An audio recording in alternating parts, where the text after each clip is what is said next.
Hello student. हम लोग solid state पढ़ रहे थे और सॉलिड स्टेट में हम लोगों ने सॉलिड के बारे में लगभग पढ़ लिया था कि सॉलिड क्या है, क्या होता है, कैसे होता है।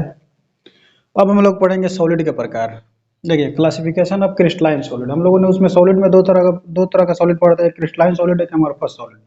एमॉर्फस सॉलिड जो होता है वो एक पेज पे ही आता है और उसके बाद आने के बाद फिर चला जाता है। उसके बाद फिर पूरे ही केमिस्ट्री, पूरे सॉलिड स्टेट में सिर्फ और सिर्फ आप लोगों को मिलेगा क्रिस्टलाइन सॉलिड। एक एमॉर्फस सॉलिड अब आप लोगों को कभी नहीं मिलेगा। सिर्फ वो अपना एक रोल बताने आता है कि मैं बुरा हूँ और उसके बाद वो चला जाता है, फिर नहीं मिलता है। इसलिए अब हम लोग पढ़ेंगे क्रिस्टलाइन सॉलिड का प्रकार, इसका वर्गीकरण। देखिए, फर्स्ट जो होता है इसमें मोलिकुलर सॉलिड होता है, सेकंड होता है आयनिक सॉलिड, तीसरा होता है मेटालिक सॉलिड और चौथा होता है कोवैलेंट सॉलिड। कोवैलेंट सॉलिड को नेटवर्क सॉलिड के नाम से भी जानते हैं। देखिए यहाँ पे हमने लिख रखा है नेटवर्क सॉलिड। नेटवर्क सॉलिड के नाम से भी जानते हैं, जिसको हम लोग जालक ठोस बोलते हैं हिंदी में। अब देखिए, मोलिकुलर सॉलिड जो होता है यानी आणविक ठोस, जो यहाँ पे हिंदी लिख रखा है इसलिए यहाँ पे हिंदी नहीं लिख रखा हूँ। तो यहाँ पे हिंदी की वजह से यहाँ पे हिंदी नहीं है। तो आप लोग देखिए यहाँ पे मोलिकुलर सॉलिड जो होता है, इसके जो भी कंस्टिट्यूएंट पार्टिकल होते हैं, जो कंस्टिट्यूएंट पार्टिकल होते हैं, ये जो होते हैं मोलिक्यूल होते हैं। और मोलिक्यूल होने के साथ साथ ये हमेशा ही वांडर वाल फोर्स से जुड़े रहते हैं एक दूसरे से। इस वांडर वाल फोर्स को हम लोग डिस्पर्सन फोर्स या लंडन फोर्स भी बोलते हैं, जो कि बहुत ही कमजोर फोर्स होता है, बहुत ज़्यादा मजबूत फोर्स नहीं होता है। ठीक है। अब देखिए, इसमें आगे हम लोग पढ़ेंगे कि इसका भी दो टाइप्स होता है। दो टाइप्स यानी दो तरह का ये भी होता है। एक polar polar molecular solid solid और एक दूसरा होता है नॉन पोलर मोलिकुलर सॉलिड। लेकिन अभी के लिए इसको पढ़ देते हैं, फिर इसके सभी को डिफिनेशन पढ़ देते हैं, फिर हम लोग एक एक के अगर इसके टाइप्स हैं तो उसके टाइप्स को भी पढ़ेंगे। इसमें तीनों का तो कोई टाइप्स नहीं है, लेकिन इसका ही एक टाइप्स है पोलर मोलिकुलर सॉलिड और नॉन पोलर मोलिकुलर सॉलिड। चलिए देखते हैं। आयनिक सॉलिड जो होता है, इसके कंस्टिट्यूएंट पार्टिकल जो होता है आयंस होता है। इसके कंस्टिट्यूएंट पार्टिकल्स आयंस होता है। वो आयंस कौन कौन से हो सकते हैं? या तो कैटायन हो सकता है या एनायन हो सकता है। यहाँ पे देखिए NaCl है, NaCl में प्लस है यानी कैटायन है, और यहाँ पे माइनस है, Cl पे माइनस है यानी ए एनायन है। MgO पे 2 प्लस है, यहाँ पे 2 माइनस है। उसी तरह यहाँ पे प्लस में है, माइनस में है, प्लस में है, माइनस में है। इसका नंबर भी अलग अलग है, तो ये नंबर मैं नहीं लिखा हूँ। इस नंबर भी आप लोग यहाँ पे से देख सकते हैं। यहाँ पे Ca2 प्लस आएगा, यहाँ पे ZnS4 प्लस, और वहाँ पे आएगा माइनस। तो यहाँ पे देखिए, इसके जो भी कंस्टिट्यूएंट पार्टिकल होगा, या एक पॉजिटिव होगा, एक नेगेटिव होगा, एक पॉजिटिव होगा, एक नेगेटिव होगा, एक पॉजिटिव एक नेगेटिव, आयन ही होगा।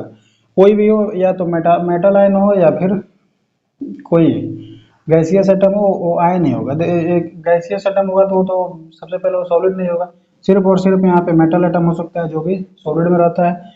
अब देखिए यहाँ पे मेटालिक सॉलिड जो होता है, मेटालिक सॉलिड में इसके जो कंस्टिट्यूएंट पार्टिकल होते हैं वो होते हैं यहाँ पे मेटल आयन यानी मेटल के जो भी आयन होते हैं।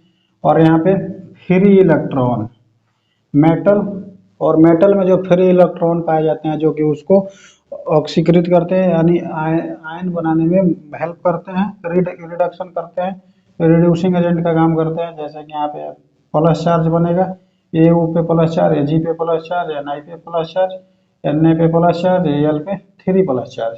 ये सब पे जो चार्ज बनता है, ये प्लस चार्ज की वजह से ही मेटालिक आयन है। ये मेटालिक आयन से ही बना होता है हमारा मेटालिक सॉलिड, जो कि मेटालिक सॉलिड में हमेशा ही मेटल आयन पाए जाते हैं और इसी से सॉलिड बनता है, जो कि सबसे हार्ड सॉलिड भी है। यहाँ पे देखिए covalent solid. The covalent solid are those solid which constituent particular atoms held together by covalent bond. यहाँ पे जो कोवैलेंट सॉलिड होता है, इसके जो कंस्टिट्यूएंट पार्टिकल होता है या एटम होता है, और यह एक दूसरे के साथ कोवैलेंट बॉन्ड से जुड़ा हुआ होता है। और कोवैलेंट बॉन्ड के साथ जुड़ा हुआ होता है, इसलिए यह काफ़ी हार्ड होता है। जैसे डायमंड C और C से कार्बन से बना होता है। कार्बन का ही यह क्या है? एलोट्रॉप्स है यानी अप्रूप है। कार्बन कार्बन बीच मीन्स डायमंड के बीच में कार्बन कार्बन के बीच में एक कोवैलेंट बॉन्ड पाया जाता है। उसी तरह है ग्रेफाइट। ग्रेफाइट भी कार्बन का एक एलोट्रॉप है जिसमें कार्बन कार्बन के बीच में एक कोवैलेंट बॉन्डिंग पाई जाती है। SiC, क्वार्ट्ज, ये सब के बीच में कोवैलेंट बॉन्ड पाया जाता है और इसी वजह से क्या है, कोवैलेंट सॉलिड है। इसके बाद अब हम आगे पढ़ते हैं इसमें मोलिक्यूलर सॉलिड के types. Types of molecular solid अभी मैंने बताया दो होता है, मेनली तो दो ही होता है, लेकिन यहाँ पे देखिए तीसरा फॉर्म भी हमने लिखा रखा है। तीसरा फॉर्म जो होता है इसका हाइड्रोजन बॉन्डेड मोलिकुलर सॉलिड होता है, जो कि हाइड्रोजन बॉन्डिंग से जुड़ा रहता है। उसके मोलिक्यूल के बीच में हाइड्रोजन बॉन्डिंग पाई जाती है। अब देखिए यहाँ पे polar molecular solid. Polar molecular solid जो होता है, यह जो बनता है यह डाइपोल डाइपोल इंटरेक्शन से बनता है। जैसे यहाँ पे देखिए HCl, यहाँ पे क्या है, नेगेटिव चार्ज है, यहाँ पे पॉजिटिव चार्ज है, और यहाँ से यहाँ के बीच में यानी पॉजिटिव और नेगेटिव के बीच में एक डाइपोल क्रिएट हो रहा है, जिसकी वजह से दोनों के बीच में इंटरेक्शन हो रहा है और इसी वजह से एक दूसरे से चिपक कर आता है।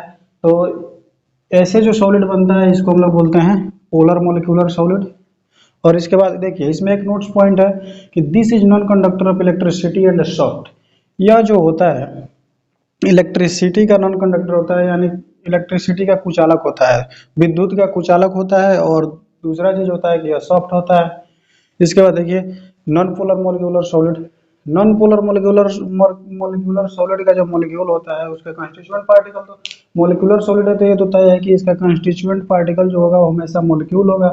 बस उसमें रह गई बात उसके बीच की बॉन्डिंग के बारे में और उसके बीच के इंटरेक्शन फोर्स के बारे में, कि वो किस फोर्स से इंटरमोलिकुलर फोर्स उसके बीच में क्या है जिसकी वजह से वो सॉलिड के रूप में है। देखिए इसमें जो इंटरमोलिकुलर फोर्स होता है वो होता है वीक डिस्पर्सन फोर्स या फिर लंडन फोर्स, जो कि वान डेर वाल फोर्स का टाइप है। तो यहाँ पे देखिए इस ऐसे सॉलिड जिसके बीच में वीक डिस्पर्सन फोर्स हो या फिर लंदन फोर्स हो, ऐसे सॉलिड को हम लोग बोलते हैं नॉन पोलर मोलिकुलर सॉलिड। जैसे H2 देखिए, H2 हो गया, Cl2 हो गया, I2 हो गया। तो मान लीजिए यहाँ पे H2 है, H है और यहाँ पे H है, यहाँ पे फिर H और H है, तो यहाँ पे किसी के बीच में कोई इंट्रैक्शन ही नहीं होगा, बहुत ही लो इंट्रैक्शन होगा। और ये सॉलिड जो है ऐसे ही रहता है H और H, और इसके बीच में भी कहीं किधर भी इंट्रैक्शन नहीं होगा, बैलेंस रहेगा, अपनी जगह पे स्थिर रहेगा, इसलिए इसका नाम है नॉन पोलर मोलिकुलर सॉलिड। यहाँ पे देखिए, अब देखिए इसमें भी एक नोट पॉइंट यही है कि ये भी जो होता है नॉन कंडक्टर होता है विद्युत का, यानी यह भी विद्युत का कुचालक होता है और साथ में सॉफ्ट होता है, यानी ये भी सॉफ्टनेस और इलेक्ट्रिसिटी के मामला में नोट पॉइंट दोनों का सेम है, ये दोनों ही इसमें सेम होता है। ठीक है, अब देखते हैं हम लोग hydrogen bonding. Hydrogen bonded molecular solid, the molecular solid which are formed by hydrogen bonding between hydrogen and FON।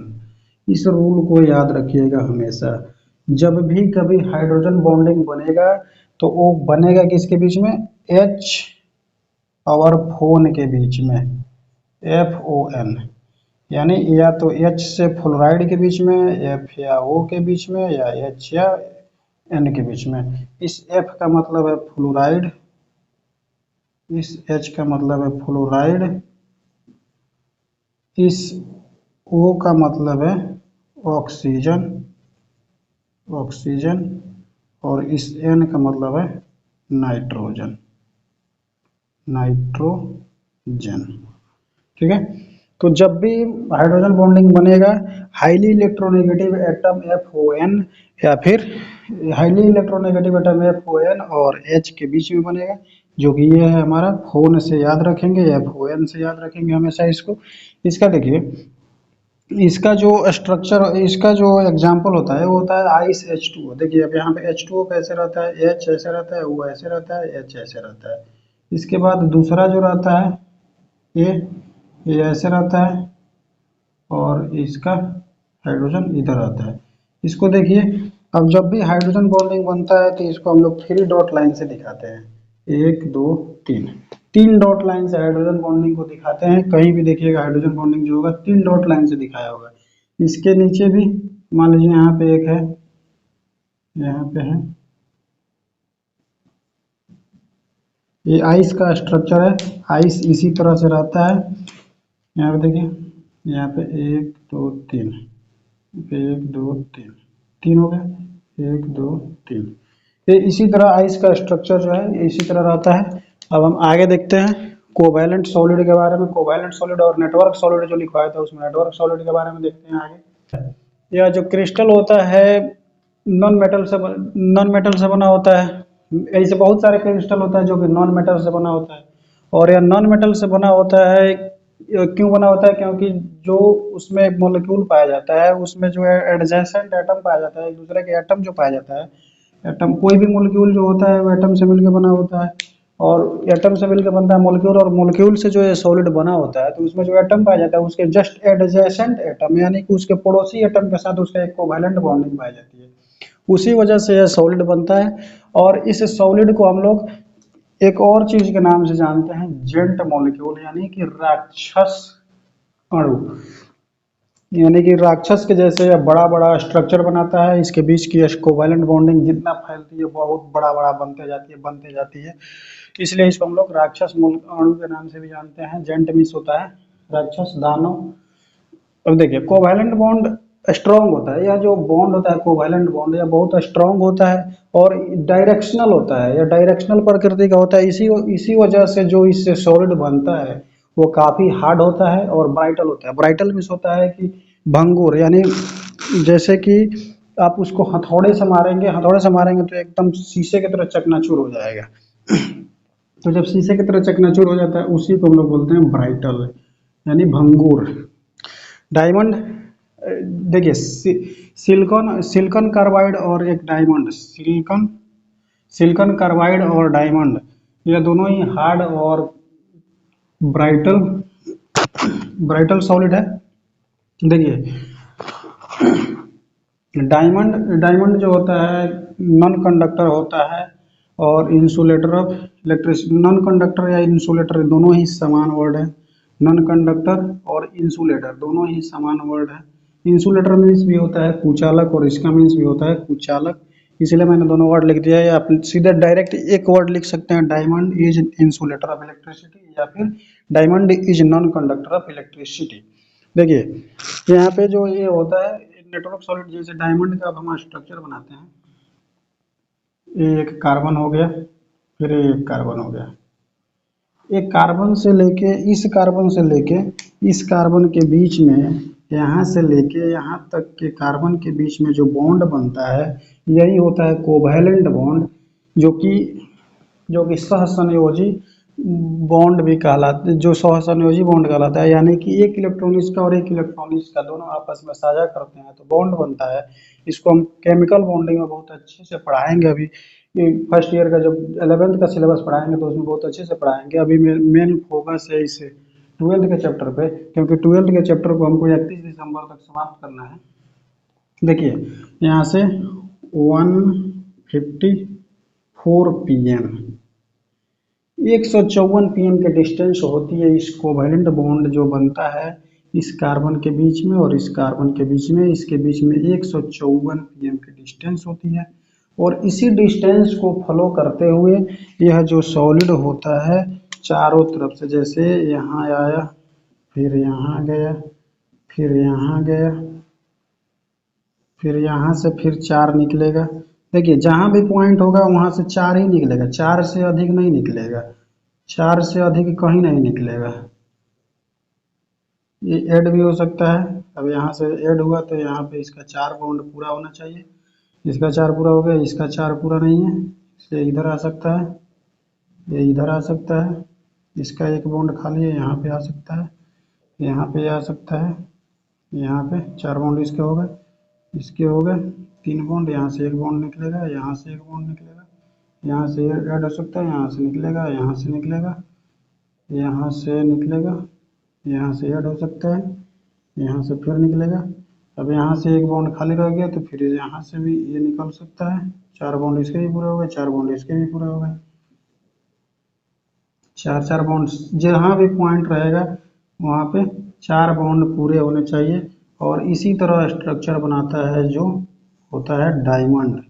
Diamond इसी तरह का स्ट्रक्चर बनाता है, बड़ा सा इसी तरह का स्ट्रक्चर डायमंड बनाता है। ये डायमंड जो है इसी तरह का स्ट्रक्चर बनाता है। अब देखिए इसी को हम लोग बोलते हैं जेंट मॉलिक्यूल, यानी राक्षस की तरह आकृति वाला molecule, giant molecule, giant molecule इसे हम लोग बोलते हैं। या फिर टेट्राहेड्रल, ये जितना भी होता है सब टेट्राहेड्रली होता है, टेट्राहेड्रली, हेड्रली, टेट्राहेड्रल, यानी यहाँ पे इस पॉइंट पर टेट्राहेड्रल, इस पॉइंट पर टेट्राहेड्रल, यहाँ पे यहाँ पे यहाँ पे यहाँ पे यहाँ पे जितना भी पॉइंट देख रहे हैं सब पे एक टेट्राहेड्रल स्ट्रक्चर बनता है। और यह जो मॉलिक्यूल होता है पूरे के पूरा टेट्राहेड्रल ही होता है। अब 154 पीएम जो होता है, 154 पीएम बराबर होता है 1:1.54 एंगस्ट्रम, 1.54 एंगस्ट्रम होता है ये 154 पीएम मतलब। अब इसके आगे हम लोग देखते हैं, एक और देखेंगे हम लोग इसमें ग्रेफाइट का स्ट्रक्चर, ग्रेफाइट का स्ट्रक्चर भी हम लोग देखेंगे अभी। ग्रेफाइट होता है, ग्रेफाइट जो होता है यह इलेक्ट्रिसिटी का कंडक्टर होता है और अच्छा कंडक्टर होता है। जैसे ग्रेफाइट हम लोग पेंसिल जो यूज करते हैं, पेंसिल जिसे मैथ के जो स्केच बनाने में हम लोग पेंसिल का यूज करते हैं, उसके एक सिरे दोनों सिरे को अगर कटर से छील दिया जाए और उसके बाद उसमें करंट पास कराया जाए तो उसमें अच्छा से करंट पास करता है। इस एक्सपेरिमेंट को घर पे नहीं करना है, और करना भी है तो टेस्टर से चेक कर लेंगे कि इसमें करंट आ रहा है कि नहीं। 100% करंट आता है और अच्छा करंट आता है, अच्छा सुचालक होता है। ठीक है, तो देखिए in graphite carbon atom are arranged in different layer and each atom is neighboring atom in the same layer and fourth valence electron of each atom is present between different layer and free to move, so graphite is conductor of electricity। देखिए कोई भी metal या ion जो होता है electricity का conduction तभी करता है जब उसमें फ्री इलेक्ट्रॉन पाए जाते हैं, क्योंकि इलेक्ट्रॉन ही होता है जो करंट को एक जगह से दूसरे जगह ट्रांसफर करता है और वहीं करंट को अपने ऊपर बोझ की तरह ढो के ले जाता है और पहुंचाता है एक जगह से दूसरे जगह। तो इसलिए जो इसमें क्या होता है कि ये कार्बन कार्बन एटम के बीच में कोवैलेंट बॉन्ड होता है और यह एक लेयर में लगा रहता है, एक लेयर दूसरा लेयर फिर तीसरा लेयर, ऐसे लेयर में लगा रहता है। और इसी लेयर की वजह से क्या होता है उसमें जो फोर्थ वैलेंस इलेक्ट्रॉन होता है कार्बन का वह उस लेयर के बीच में चला आता है और मूव करता है, पूरे लेयर के बीच में घूमते रहता है। इसी वजह से उसमें इलेक्ट्रिसिटी का चालन होता है, यानी इलेक्ट्रिसिटी उसमें कंडक्ट करती है। इसके बाद in graphite the different layer can slide on over the other, so graphite is soft and good lubricant, good lubricant solid. देखिए अब जैसे ही ये लेयर लेयर ऐसे फिर इसके ऊपर ऐसे और इसके ऊपर ऐसे और बीच में थोड़ी सी गैपिंग भी रहती है, इसी गैपिंग में क्या होता है इलेक्ट्रॉन आके मूव करता है। जब इलेक्ट्रॉन मूव करता है तो ये लेयर जो होता है एक दूसरे के ऊपर ऐसे फिसलते रहता है। तो इसीलिए क्या होता है, इसी वजह से क्या होता है जो ग्रेफाइट होता है सॉफ्ट होता है, उसको टच करने के बाद आपको लगेगा कि इस पे हाथ फिसल रहा है। ऐसे अगर टच करेंगे उसको तो वो ऐसे लगेगा उस पर फिसल रहा है। इसीलिए यह जो होता है एक गुड लुब्रिकेंट का काम करता है, गुड लुब्रिकेंट सॉलिड होता है, यानी लुब्रिकेंट मीन्स होता है स्नेहक, यानी ये स्नेहक का काम करता है। अब देखिए इसका स्ट्रक्चर को हम लोग बना लेते हैं कि कैसे होता है। ये देखिए जितना भी मैं स्ट्रक्चर बना रहा हूँ, क्यों बना रहा हूँ आप लोगों के सामने, क्योंकि आप लोग देख के इसे सेम टू सेम ऐसे ही बना ले ताकि आप लोगों को बनाने में कोई परेशानी ना हो। नहीं तो मैं इसे भी वैसे ही बना देता और फिर या फिर फोटो दे देता डायरेक्ट, कोई मतलब ही नहीं था। जब तक आप लोग फिगर बनाना नहीं सीखेंगे एग्जाम में नहीं बना पाएंगे, और ये सब क्वेश्चन कभी कभी आ जाता है एग्जाम में। देखिए ऐसे एक लेयर हो गया, दूसरा लेयर इसका इसके जस्ट नीचे रहता है, दूसरा लेयर जस्ट नीचे रहता है इसके।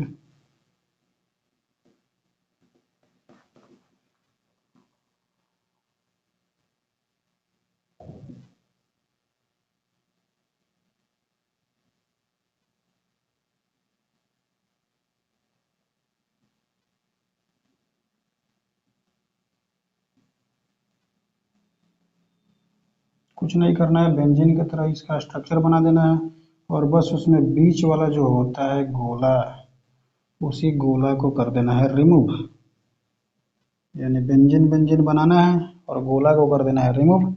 अब देखिए एक लेयर हो गया, दो लेयर हो गया, अब नीचे जगह रहता तीसरा लेयर भी बना देता।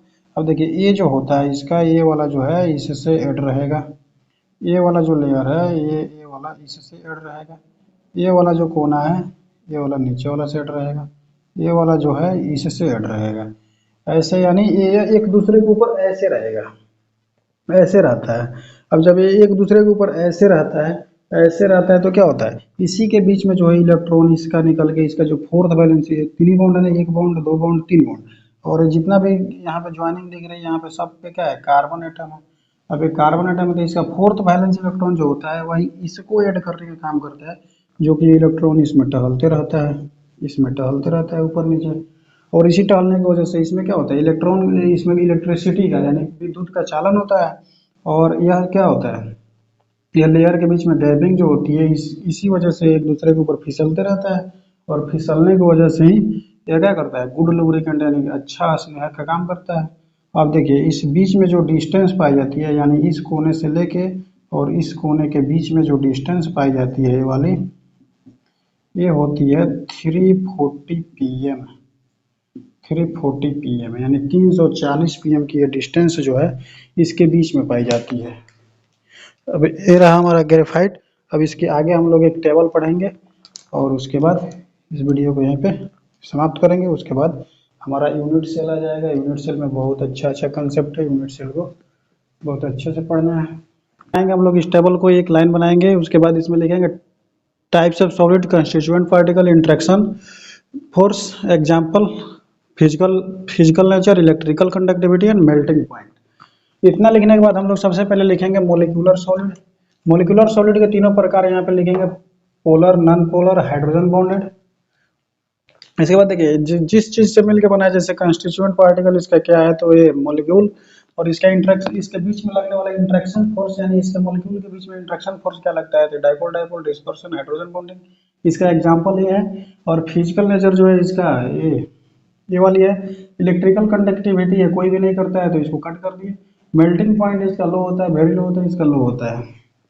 अब देखिए आयनिक सॉलिड में यहाँ पे इसका कंस्टिट्यूएंट पार्टिकल आयंस होता है, कूलम्बिक फोर्स से जुड़ा हुआ होता है, इसका एग्जांपल NaCl ZnS होता है, हार्ड बट ब्राइटल हार्ड भी होता है और साथ में भंगुर भी होता है।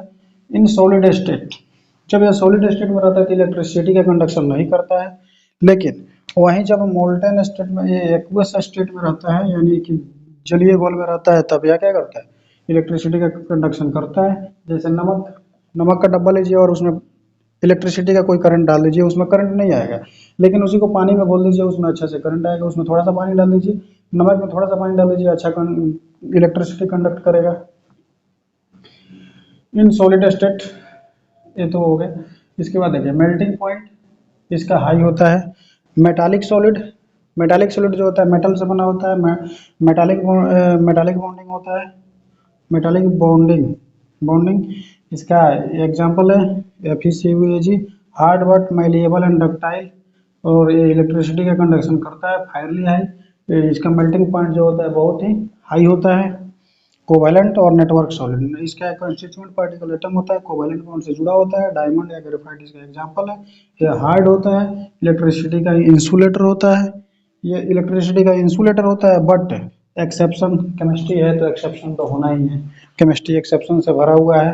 तो यहाँ पे देखिए ग्रेफाइट जो होता है इलेक्ट्रिसिटी का कंडक्शन करता है और इसका जो मेल्टिंग पॉइंट है वो वेरी हाई होता है। ठीक है, यहाँ तक की टेबल समझ में आ गई।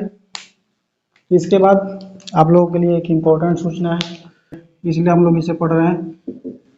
बिहार बोर्ड, बिहार बोर्ड का फुल कोर्स, बिहार बोर्ड का फुल कोर्स कराया जाएगा, साथ में 12th की केमिस्ट्री जो है इस पे तो पूरा कोर्स कराया जाएगा बिहार बोर्ड के हिसाब से। साथ में ही इसके साथ IIT JEE और नेट इसका भी कोर्स कंप्लीट किया जाएगा। इसका जितना भी इस पे लेक्चर पढ़ रहा है, इस चैनल पे जितना भी लेक्चर आप लोग देख रहे हैं, इसका सबका PDF नोट्स टेलीग्राम चैनल पे मिल जाएगा, हिंदी और इंग्लिश दोनों मीडियम में, यानी Hindi Hindi plus English, Hindi plus English दोनों मीडियम में टेलीग्राम पे मिल जाएगा। टेलीग्राम मिलेगा आप लोगों को चैनल के अबाउट में या फिर डिस्क्रिप्शन में लिंक पड़ा हुआ है, वहाँ से आप लोग चैनल को ज्वाइन कर लें, टेलीग्राम चैनल ज्वाइन कर लें और वहाँ पे PDF नोट्स इसका टोटली हिंदी और इंग्लिश मीडियम दोनों नोट्स ले लें और वहाँ से अपना नोट्स बना सकते हैं। और एक एक चैप्टर को आसानी से बहुत ही जल्द कंप्लीट किया जाएगा। सबसे पहले सिलेबस अपना फाइनल होगा और बहुत ही बेहतर तरीका से एक एक टॉपिक को कैप्चर किया जाएगा, इसमें कोई शक नहीं है। और आप लोग बने रहिए चैनल पे, चैनल को लाइक शेयर और सब्सक्राइब करते रहिए। Thank you.